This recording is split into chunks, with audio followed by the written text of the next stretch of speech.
Pagi itu, di sebuah sudut kota kecil, ada sebuah warung kopi sederhana bernama Kopi Hati. Warung ini dikelola oleh seorang wanita muda bernama Aira.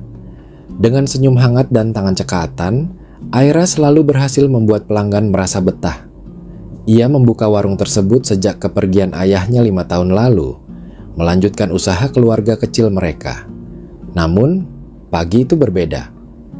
Seorang pria muda bernama Arga duduk di pojok ruangan. Tidak seperti pelanggan lain yang sibuk berbincang atau memeriksa ponsel, Arga tampak menatap secangkir kopi di depannya dengan pandangan kosong. Aira memperhatikannya dari balik meja kasir. Entah mengapa, ia merasa ada sesuatu yang berat di pundak pria itu. Kopinya kurang manis, Mas. Tanya Aira sambil tersenyum, mencoba mencairkan suasana. Arga tersentak kecil.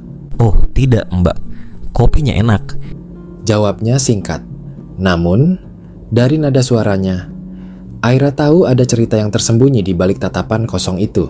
Kadang, kalau cerita sama orang asing lebih lega loh. Kata Aira sambil menyodorkan sekotak tisu di meja Arga. Arga tersenyum tipis. Terima kasih ya Mbak Aira, mungkin nanti. Sejak hari itu, Arga menjadi pelanggan tetap di warung kopi Aira. Perlahan, mereka mulai saling berbagi cerita. Ternyata, Arga adalah seorang fotografer yang sedang menghadapi masa sulit. Ia kehilangan semangat setelah proyek besar yang dikerjakannya gagal total. Waktu itu aku pikir, ini proyek yang akan mengubah hidupku. Cerita Arga sambil menatap jauh. Tapi ternyata malah jadi kegagalan terbesarku. Aira, dengan kesederhanaannya, mencoba menyemangati Arga untuk kembali mengejar mimpinya.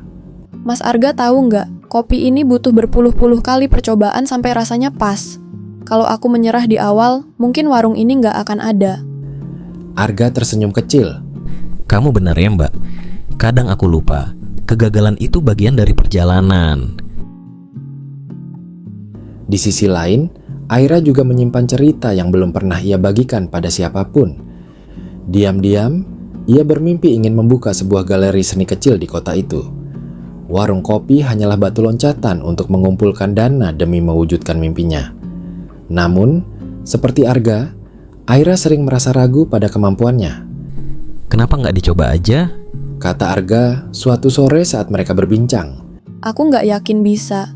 Jawab Aira sambil memainkan cangkir kopinya. Kadang, kita cuma perlu percaya sama diri sendiri. Balas Arga sambil tersenyum tipis. Aku yakin kalau kamu yang pegang, galeri itu bakal jadi tempat yang luar biasa. Tapi kalau gagal gimana? Tanya Aira pelan, matanya menatap meja. Kalau gagal, ya coba lagi. Jawab Arga tegas.